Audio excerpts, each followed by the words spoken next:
The next speaker group is a bigger party. We will have on stage Andreas Fachner von Meta Design, Professor Carsten Baumgarth from Berlin School of Economy and Law, and our very own Dr. Julia Nitschke, Vice President for Digital and Consulting. Please welcome to the stage. Thank you. Please come up. Yes, there's enough space for everybody.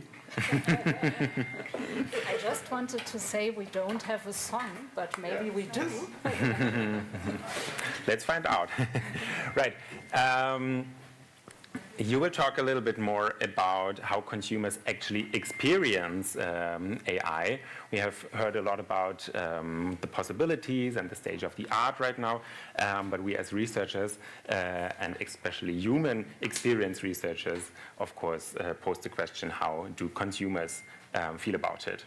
And we will hear from the three of you now. I think the cooperation between I2 and Meta Design dates back a couple of years with the first collaboration about conversation branding. And now it is also empowered by by Carsten with his academic background. So you're safe to also have it published in scientific journals, right? Oh, hopefully. That is the plan. Perfect. With that being said, the stage is yours. Thank you so much, Simon. Is the mic working? Yeah? Great. Ah, yeah. As Simon already said in his introduction, we also want to talk about AI. We also want to talk about Gen AI. But our point of view is a bit more the research we do about how humans experience the interaction with AI. And I'm really happy that we have a joint talk. We have brought 3 different pieces of research. I'm going to really briefly give a little review of what we've done in the I2 AI Experience Lab. But the core of our talk is the AI conversation branding study, and Andreas is going to tell you what conversation branding means and what they have created there, great stuff. And Carsten has brought first results, preliminary results of the study we've done about it. And he even brought another piece of research that fits also really well to the day because it's about art and fusion, so how AI-generated art is being perceived and experienced. We try to fit it all into 30 minutes, so I am trying to be really quick. I hope 5 minutes with my piece, and then I'm going to hand over.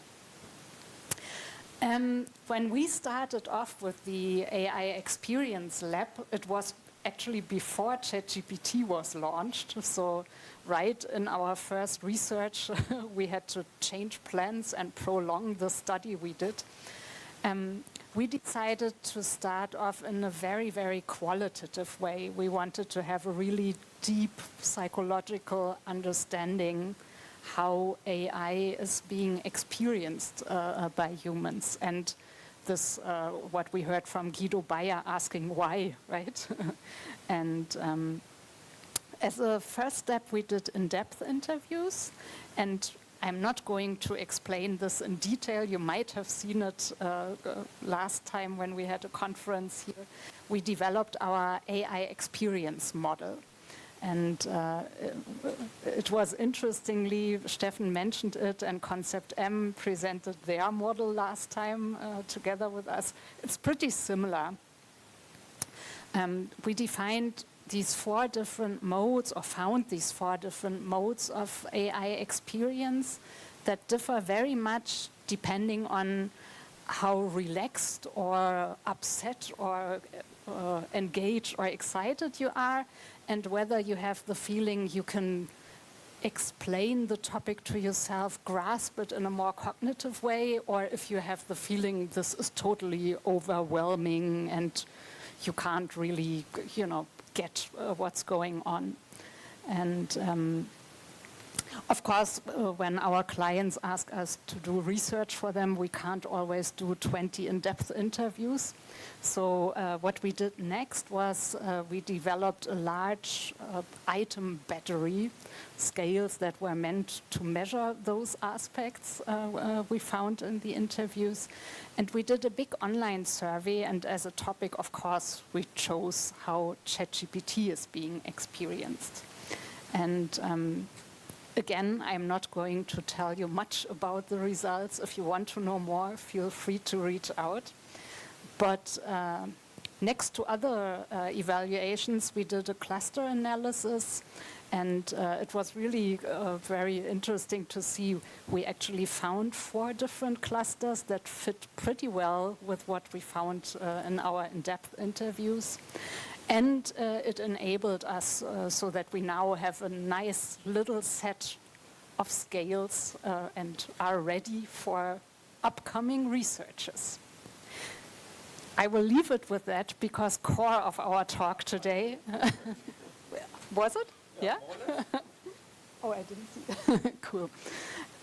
Yeah, core of our talk today is the next study that's going to come on AI experience, and it's on AI conversation branding. And Andreas is going to tell you what that is. All right. Thank you. I think that might have been the first announcement of 5 minutes and truly sticking to those. I'm going to try my best to do that as well. So when I'm speaking to you, a brand strategist is talking to you. We as Meta Design are in the business of making brand differentiating out there. And the same, of course, goes for the topic of AI. And when you hear the news or you talk about it, AI sometimes seems really to be like a tech race. This new thing, that number, all this stuff that is going on basically faster than you can grasp. But in the end, what today is about, AI is about, we feel like. Sure, the technology is super interesting, and there are many things I don't understand about it. In the end, what matters is what it does with me, how I experience it. And as we see right now, AI becomes part of more and more touch points, more and more devices and functionality. Everything is like AI powered in a sense, and that will continue even further. And the question we ask ourselves, how does that impact the user experiences people do have with the brands we work for? And AI responses, I'm sure you've experienced that yourself, have this tendency to feel sometimes a bit generic. I mean, that's due to their technical nature, that they just predict what is most likely to be said. But if you work with AI or use it a bit often, you get this sense for this is an answer that feels like AI has been created. So there's a tendency for it to feel more generic. And as brands are in the business of being differentiating, relevant, we see the risk for them. Will brand experience become more generic, more of this AI wishy-washy over there? And what we firmly believe in there is AI has a functionality aspect to it, but the experience of it is just as important. The personality or the brand character, however you want to name that thing, is part of the experience, not just getting my task solved. So the way the AI interacts with me, how it behaves, how it talks, the words it chooses, the sounds, etc., that is part that defines the quality of the interaction. And to make it a bit more practical and less theoretic, take these 3 brands, for example. Depending on your age or your budget, you might interact with them on a daily basis, and they are fairly different. I mean, if you are in the sweet spot of all 3, you definitely made the right choices in life. Red Bull, a very energetic, forward-driven, extreme brand. AOK as a health provider, more down-to-earth, approachable, like a Volksmarke. And Porsche as an iconic luxury car brand. It would be odd if, imagine these 3 brands had an AI experience and you would interact with it. It would be really odd if they felt similar, right? Or even the same, this generic AI interaction stuff. From Red Bull, we would expect something more bold, forward-going. So in the tone of voice, something that transports that energy, while if AOK did that, I would sure close that application. There, I expect more of a down-to-earth, approachable experience that is more grounded in some low-key, perhaps a human-focused experience. And that is why if I interact with these brands in real life, and the same goes for AI, I have an expectation of the personality, how it should behave, and we think this needs to be reflected in everything they do with AI as well. And we do see two challenges there. One is the immediate, and the other one is perhaps a bit later come in. But how do we make AI interactions more brand specific? And we are right into this, especially this year, everyone, since you can train your own models more, and you can build custom AI agents. We all going in this direction of making our AIs a bit more specific to our needs, and the same goes for brand. And now think further for 2 or 3 years, if AI popped up everywhere, how can we make sure that these AI interactions speak kind of the same languages? If something is built on ChatGPT, on Gemini, etc., it's the same as with every technology topic. How can we ensure that at any touch point, regardless of the technology behind it, we fulfill this brand experience?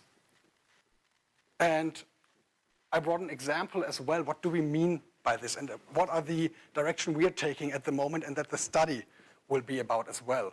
So on the left-hand side, you're seeing standard ChatGPT. If I had a conversation a couple of days ago with it, and you will see the answer of that, like the non-branded AI. If I say, you're pretty boring, it says, and I hope I can read this, ich hoffe nicht, but I can do my best to be helpful and informative. Do you need some information to a specific topic? So what you feel in there is like this, what I would call the typical AI answer, a bit servant, a bit submissive to me, wants to help me, and of course wants to make me happy. If Red Bull would say this would be our line of argument, this would not fit the brand. And we created a framework with that we train AIs to reflect the brand personality. And if I say to Red Bull, are you always as boring as that? It would say, boring? Me? That is like saying a roller coaster ride is a day trip. If you want some real adventure and energy, you're at the right place with me. What can we do interesting or thrilling today? So, I mean, this is what conversation branding to us is about, the way this interaction feels, that this energy of the brand is reflected in the words it uses, like shorter sentences. Like perhaps a human would rather answer this in langweilig, ich. So taking a stance back from that, giving analogies that are easy to grasp and transport the thrill of the brand. Like, I think an Achterbahnfahrt might even be a bit, Red Bull does even more adventurous things than those. Perhaps we should have taken something like cliff diving, and the use of emojis that fit this answer in this brand. And if we would have asked AOK, for example, the answer, and these, by the way, are real unedited answers of this model, would have been something more like this. Ouch, this stings more than a vaccination. And then it goes a bit more in this health insurer Volksmarken style, saying that each one of us has a more calm day, right? Where perhaps not that interesting, but rather low-key. And then that it's focused on all our health. To get to this result, and this is really a moving target, as technology is changing so fast, and if the next model comes out, it works completely different. What we learned and what we believe in, that to instruct AI in the future, sure, you can throw a brand guide at it, and it will get better. And this is what I think Carsten will talk about a bit for the results as well. But for all the different use cases that can be out there for an AI, we have learned, we believe that just giving it this brand guide or these attributes is not enough. We as a human might have a clear sense if you say, act bold and this and that. The AI gets it in a way too, but not to a full extent. And that is why we, and that's at the heart of the conversation or AI interaction branding for us in the study, are following down a path where we think, can we give the AI a bit more human-like, personality-like information, building on the ocean model, a validated test for human personalities, where we need to make some adjustments to make it work for brand, number one, and number two, to teach the AI how to interpret or to understand and interpret this model. And the results that you just saw from Red Bull, from AOK, are based on this, saying we need to give AI a wider picture of the brand personality that it should have in order to act like it in every stance. This is what we're working on right now. We want to dive or make it a bit more scientific than just having the feeling of I show you some examples and you say, this feels like Red Bull, but to see whether if customers out there have the same expression. So that is why we are diving together into the topic of putting some flesh to the bone of AI conversation branding. How is it perceived? Building on with iSquare, we were happy enough to do this or a similar thing on voice branding 5 years ago. It was 5 years ago, yeah. Yeah, this, everything that's pre-COVID is like very far away. No, but basically the same idea has been Alexa and all these voice interfaces were coming up, and we said it's important what type of voice is speaking you, and it has to reflect your brand. And now we're thinking the same for everything AI. With AI, the technology, perhaps first in time, is here to really power these things. And we're following the same approach to say we want to take two very popular brands, internationally known, but here as well, Red Bull and Nespresso, and see how different types of branded AI, what impression the experience makes on users. So that is why for each brand, we built 3 bots. The first is like a minimally branded. If you just say ChatGPT, you're Red Bull, which is a hard baseline, by the way, because there's so much information on Red Bull out there. For a less known brand, it would be not that specific. Then to have a medium branded one, we give it some information, like 3 attributes, how the brand should behave. And then the third one, like we call it highly branded, is this full personality approach, giving them even more information on how it behaves. And we want to test them against each other. Not with such a question that I just showed you before, are you always that boring? So this is something where personality really shines, but with more real life use cases that these might be applied to. So talking about products, giving information on sustainability, or making new suggestions how to use a product. And these 2 brands with the 3 bots each, we ran through all of those 4 questions, use cases, and we got some nice chat histories that feel more or less differently depending on what you look at. And we just made an expert pre-study that Carsten will talk about now because the results just came in last week. And before we go in the larger research with customers, we thought it makes sense to have a pre-check. And that's where we stand right now, and hopefully want to dive deeper into it. Thank you very much. I'll give you. You can.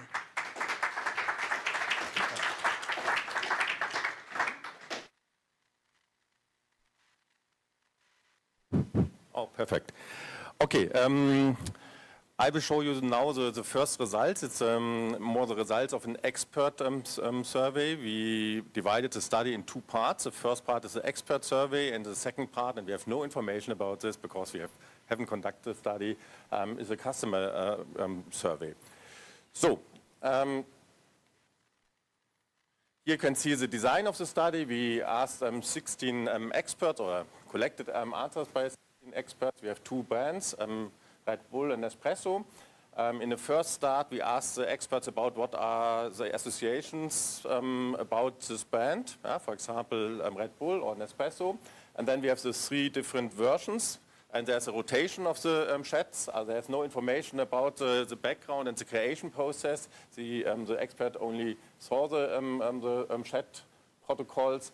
And then we have some questions about the usability. That's the question, is it easy to understand the chat? The second one is more the experience, a question about is it an interesting chatbot, and the last one is a question about how good is a fit to the brand values. We have three different dimensions. And finally, we asked the expert about what is your recommendation, what is the best chatbot for the brand. So number one, number two, number three. And there's rotation, and also the order is different for each expert. So we will start with the results for Red Bull. And here you can see more or less the results. I translate the scale, a 5-point scale to a 100% scale. That means 0 is low and 100 is high level. I think it's easier to understand because a 5-point scale is sometimes not so easy to understand what is 1 and what is 5. And here you can see the three groups, low, medium, and high. And you can see for Red Bull, there's a positive result. It means the high, the ocean created brand communication is better for all three dimensions. In particular, this is important for us, the brand fit is higher. Therefore, this is a positive result. It's not perfect, it's not 100%, but it's good. And also the question about the choice, we asked the experts about this. You can see positive results for the Red Bull chatbot by the Ocean model. And now Nespresso, and I'm very happy to share this because we found different results. Here you can see it's not so clear, the picture. The dimension for all three, usability, experience, and brand fit is more or less very similar between the three versions. We must discuss this next week. What is the consequences of this? Is it necessary to create a better chatbot, or it depends on the brand? Is the brand not so clear, the Nespresso brand, or what is the reason for this result? Because the next step is to use these results for an experiment with consumers. Consumer studies, the idea is not to show three chatbots, only one, and then ask the question about the evaluation of Nespresso or Red Bull. And here also in the question about the choice, you can see more or less no clear answer about the preferences for one of the three chats. So that's a first very short snapshot about the study. And now I will give you some information about a different study, also about the question evaluation, preferences, experience with AI-generated content. And this is a study, also an ongoing project. The name is Art Infusion by AI Art. The art infusion effect is a very classical concept in branding and product development. I will explain a little bit about this. And the next question is, if we create the art by AI, is the art infusion effect also stable? I will explain this in more detail. Here you can see part of the study. It's a praline, it's a fictive brand, the real art piece, or is it the AI art piece, or is it a combination of both? And the question is, and this is more or less the idea of the art diffusion effect, if you see this, is there a positive impact and positive evaluation of the praline brand, not of the art piece? That's the basic idea of the art diffusion effect. So I will start with a little bit background in literature, because I'm a scientist, and then I will give you some information about the first study and the second study.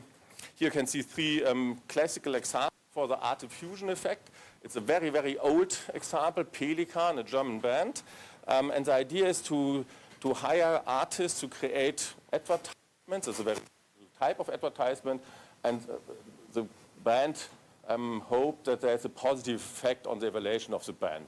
I think luxury brands is a classical example for the art infusion effect, often a collaboration with artists for design, of product design or shop design or communication. And here, for example, Louis Vuitton, a brand with a very strong relationship to arts. And here you can see an Austrian brand, Almdudler, with special editions created by an artist. And the basic idea of the art infusion effect, and you can find a lot of literature about this and studies, is that the integration of art has in all cases a positive impact on the evaluation of the object. There's only one prerequisite, that the consumers perceive this as art. And the next part, or the next step, you can find now in the art in the art sphere a lot of discussion about the creation of art by artificial intelligence. This is one of the most famous pictures, art pieces, I have no idea. You can see here the price, it's not so cheap. And the question is that art or not? Is that an art piece or is that not an art piece? So, and on this basis we combine the two things, the question about AI in the art sector and also the art diffusion effect in brand and product management. Here you can see a little bit about the literature. The first study was conducted by Hartgett and Patrick in 2008. And they showed for different scenarios a positive impact of the integration of art in advertisement and product design on the evaluation of the product and the brand. And it's very interesting that they also found this effect for bad art. If the consumers say, okay, I don't like this art, there's also a positive effect because art has an aura, is innovative, creative, and so on. And this is a positive driver for the evaluation of the product and the brand. And you can see a lot of further studies, for example, different styles of art, for example, urban art or music. You can see this for different types of products, but in all cases you see more or less this effect. There's a positive impact of the art integration on the product evaluation. And this is also stable for different art styles, not only for the classical masterpieces of art. The second is a question about more or less about perception of AI-generated art and content. And you can see here some of the studies. And here's a summary, and I think it's enough for the presentation. First of all, there is more or less no really negative effect if the consumers know that this is an AI-created content. You can find a negative effect only in the context of very creative content like art. For text, for simple visuals, for simple product designs, there's no difference between AI design or AI creation and human creation. That's okay for consumers.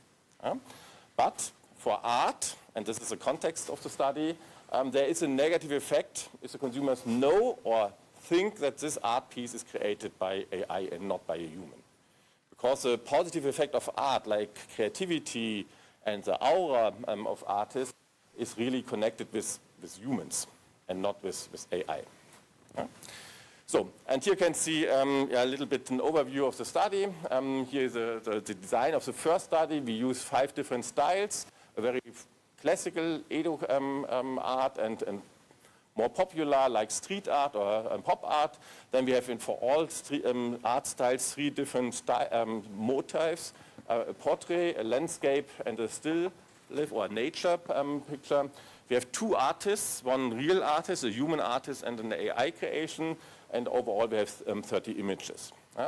And then we asked in an online survey about the evaluation of the art pieces. This is the first study to say, okay, do you like the art pieces? How good is the art piece? Is it a creative art piece? And so on. So overall we have around 3,600 evaluations. So here's a little bit about the technique. We use a database with art pieces, and we selected relatively unknown art pieces because the masterpiece, I think it's clear, you know the art piece.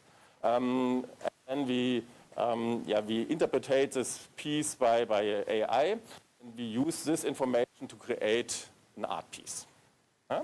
So that means in this case, we have this picture, for example, and this picture. This is created by AI, and this is created by a human, I hope, because it's relatively old, without AI. So, and then we asked the consumers about 30 different images, and here you can see the evaluation for different criteria. For example, I like the art piece, and you see more positive values for the AI-created art. You see all the more positive values for the aesthetic evaluation of the art piece. Here, on the creative side, there's similar evaluations for both. That means it could be influenced by the AI because it's more the interesting and known art style. But we saw a positive effect of AI-created art pieces on the evaluation by consumers. So, and this is surprising a little bit. So, and also, very similar to the Turing test, we asked who is the creator of the art piece, AI or human? And you can see this is the means for all art pieces. It's not clear.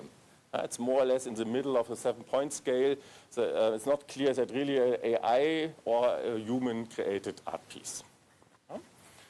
So, in study 2, and this is more interesting, we integrate some art pieces of the first study in product design, and then we asked about the evaluation of the product and the band.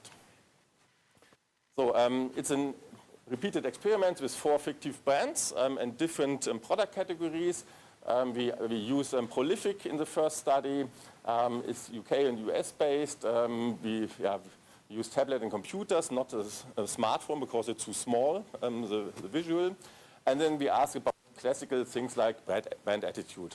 Do you like the brand, not the art piece, the brand? So, and here you can see 4 examples. We use, for example, pralines with 4 different types: AI art, human art, photo, and here a blank version for pralines. Then this is a beer bottle or a beer product, and also 4 different versions: AI art, human art, blank, and photo. And here you can see it's for a soap dispenser, and here for tea. That means we have 4 different product categories with 4 different designs for each person. So, and here you can see the results only for chocolate because we have not enough time to go in detail. And this is not so interesting because it's blank, it's a completely different perception. But if you compare the AI art and the human art, and there's no information about the creation, the consumers only see the packaging. And then they ask about the evaluation of the package of the brand. You can see a more positive evaluation of the AI art and human art in comparison to the photo.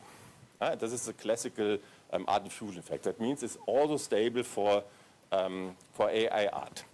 And the last result, and this is only not so stable because the sample size is relatively small for this, we asked after the evaluation of the product, what is your impression, who is the creator of this art piece? Very similar to the first study, but after the evaluation of the product. And then we have some people say, okay, I see AI art objective, and also say this is an AI art. Or some people say, okay, no, I think it's human. And the idea is to say, okay, we expect a negative effect of the perception as an AI art on the product evaluation. That's a basic idea. So, and we can find more or less for all cases, if the consumer thinks that this is an AI art, then there's a negative or a lower evaluation of the product. But it's not significant for all cases because the groups are relatively small. That's the problem, and therefore we repeat the study in a larger sample size, but I have not enough time to prepare the results for today. So that's a short overview of the study. A short summary, consumers perceive AI art as, in most cases, as art. This is the first important point. The second one, consumers like AI art more than human art if they have no information about the creator. This is a prerequisite of this. There's also a support of the classical art infusion effect for AI art. And we think and we see first results that if the consumers say this is AI created, then this AI as an art infusion effect is not so strong. So in the next steps, we test again with a larger sample size. We also integrate a label and we communicate the creator to say, okay, this art is created by a human or this art is created by AI, and we test then the results. And then we will also integrate some drivers. What are the reasons for the positive AI art infusion effect? So here are some open questions. It's more for discussion. I think it's also important to think about legal aspects, copyrights of the AI art infusion or art pieces. Also, I think the quality. Steffen presented some ideas. Is more and more better, and I think the quality of the art pieces is more and more better in an objective way, not in a creative way. And at the end, we must also think about what is the impact of AI art on the creative world. What is the impact if we create a lot of pictures, music, and other things impact on our creative art world. That's it. Thank you very much for the attention, and if you have any question, you can ask. Thank you.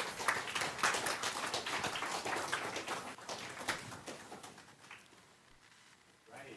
Many thanks for this presentation. I really like how you came back to the three pillars we talked about earlier. That is science, technology, and also art.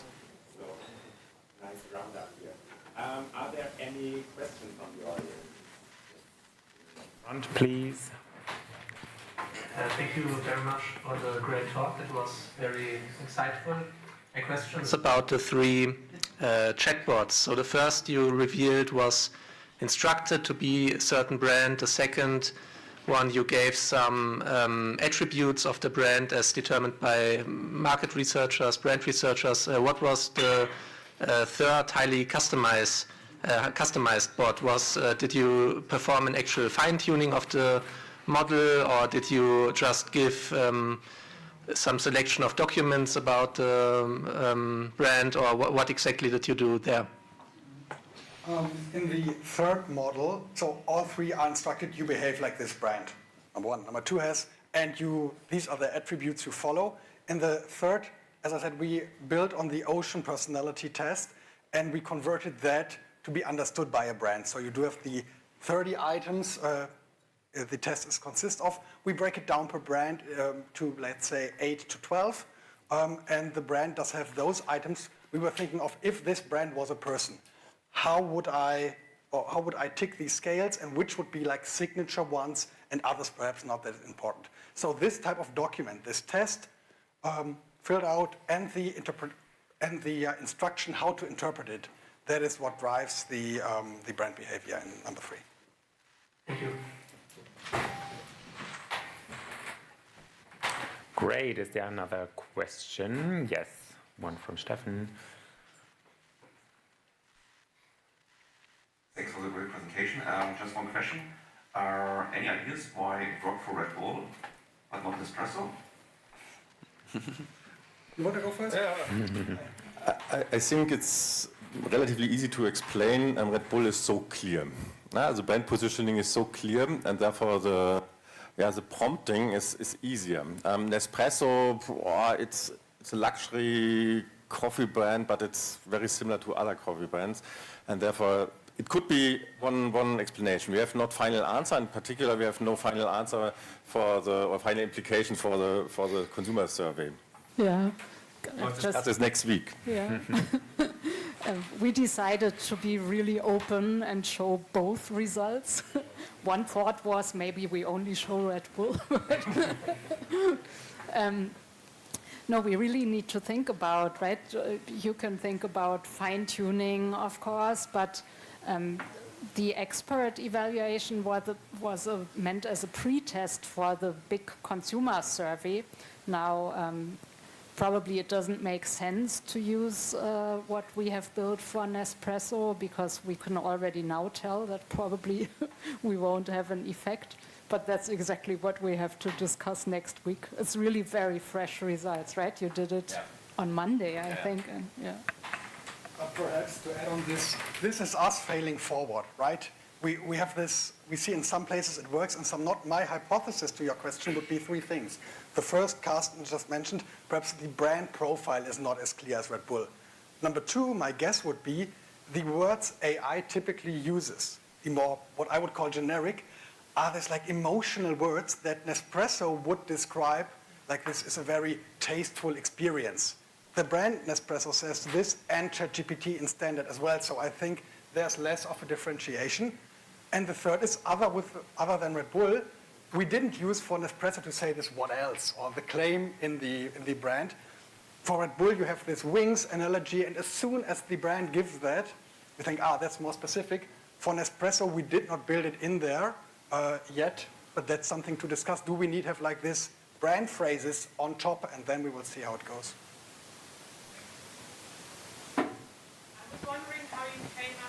The selection of the personality traits on the ocean scale for the different brands, because couldn't that theoretically even be contradictory to telling the AI behave like Nespresso and then give it personality traits that potentially don't match that? That's our job to get it aligned. We would say you are the Nespresso brand and you behave like instructed in the following, and then the test comes in there. So we're not saying you are Nespresso the way you think and what we tell you, but we try to make sure you behave in the way we instruct you. The way, or the larger question perhaps behind yours is, how do we get to those results in the ocean test? And there you could say, do we involve data and customers in there? Then brand is half what it is today and half what it wants to be tomorrow, so it has to be defined by someone. This is what we are still figuring out. But I think it's an important question. What is the best input to create a brand-consistent language and tonality? Yeah. And we use for this now the ocean model, but perhaps at the end we say, okay, a different or a combination with a different model is better to explain and to prompt the language. And I remember we had the same topics in our old, very old study 5 years ago. I think 6. When it was about how a voice should sound, a brand should sound as a voice. In that case, we had the participants fill out how they would rate the brand as a personality, and then they heard voices, different voices, and were asked to match, if I remember correctly. It's been a while.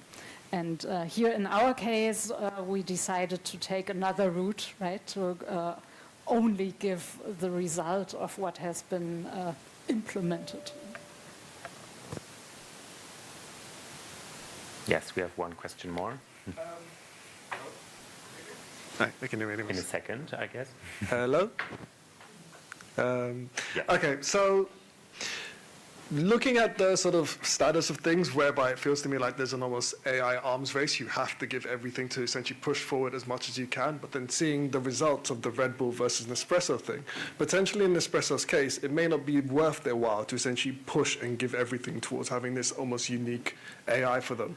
Is there potentially a sense that there needs to be an almost, not just understanding of the brand and the personality that they want to convey, but then also whether they are differentiated enough from their competitors? If everyone's going for this premium luxury sort of branding thing, then actually the AI will suffer in terms of like being able to differentiate you from anyone else. And thus actually may not be worth your while to invest in such a higher level of AI.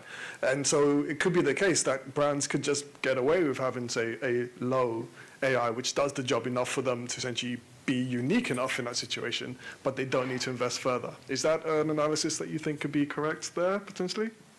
To such a question, I can only answer yes. Sure, that could be correct. Going back to a prior talk, I think if AI and the middle mass is for free, for many it will be enough. But I'm convinced that for some brands, putting a bit more effort into it will be worth the effort. As it has been 10 years ago, it will be in 10 years also, but yeah. But it was also my first thought that the conclusion could be that in reality, to some brands, you would say, oh, better leave it. No, you don't We would need never it. say that. But